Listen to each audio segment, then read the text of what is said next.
मैं 10 बजे कौन से खिताब करूंगा। उसने कहा पाकिस्तान से यारो मैं पाकिस्तान का सरबरा होने की हैसियत से आप लोगों को इत्तला करता हूँ कि बुद्धिल भारत ने पाकिस्तान पर हमला कर दिया है।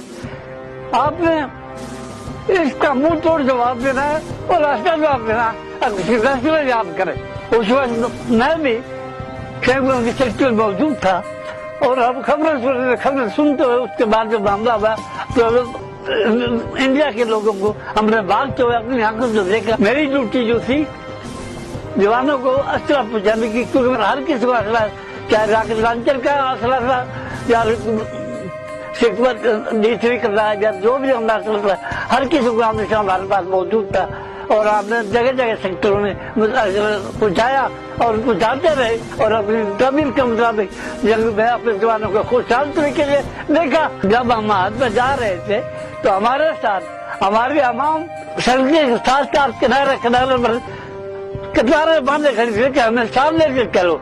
हमने कहा नहीं है, हम जा रहे हैं, अभी हम जिंदा, हमारे पास सब कुछ है, तुम हमारे लिए दुआएं करते रहो। हमारे हमारे हौसले इतने बढ़ाए कि हम बढ़ते ही चले गए और इंडिया मुंह करता रहा और भागता रहा। बदीन से 80 किलोमीटर पर रनअप का मैदान था, वहाँ पर मुंह किया यूनिट और रनअप कस पहुँच गई। यूनिट ने अटैक किया, दुश्मन को काफी गाड़ियों को और आदमियों को कैद किया, काफियों को मार दिया और उधर से इलाके पर कब्जा कर लिया गया। वहाँ से अचानक हुक्म मिला कि आपने कसूर सेक्टर में अटैक करना है। रात को वहाँ से मूव किया तो कसूर को क्रॉस करने के बाद BRB लिंक नहर है उसको क्रॉस किया। जो ही नहर को क्रॉस किया दुश्मन ने हमारे ऊपर एयर अटैक किया, काफी मतलब गोलियां वाली बरसाई, लेकिन नुकसान कोई नहीं हुआ। वहाँ से उदियारा ट्रेन जो कि सेम का नाला है उसका इंजीनियर ने पुल बनाया हुआ था, वहाँ से उन टैंकों को क्रॉस करके शाम होके फिर सेम कान को ऊपर अटैक किया। पहले अटैक के अंदर दुश्मन ने काफी टैंकों को बर्बाद किया, दुश्मन के इन्फेंट्री को कैद किया और वहाँ से हमने देखे का उनका 15 किलोमीटर का इलाका तक कब्जा कर लिया। अभी मेरे अंदर इतना जज्बा है कि मैं दुश्मन के इलाके में जाकर टैंक से हमला कर सकता हूँ और उसके इलाका पर कब्जा कर सकता हूँ। अल्लाह ताला ने इतना ईमान दिया है। ऐसे में मैं लाहौर था, हम 2 रेडियोग्राफर थे। एक सलीम के द्वारा मतलब ये है कि जख्मी जो आते थे हम उनका फर्स्ट एड देकर फॉरेन डिपार्टमेंट में भेजे थे। वहाँ एक्सरे होता था, एक्सरे होकर जो फॉरेन बॉडी होती है टुकड़े हुए वो रिमूव करके निकालते थे। 10 सितंबर को रात को हमारा लीगर शिवंडा से पीछे था। 11 तारीख सुबह 11 कैवलरी ने अटैक किया है। फ्लोरा चौक के करीब एनिमी आया हुआ था, वहाँ एक किस्म की बहुत बड़ी कुर्बानी दी गई और इंडिया को चौक से पीछे धकेला गया। उनके वहाँ टैंक भी तबाह हुए, उनकी वहाँ गाड़ियां भी तबाह हुई।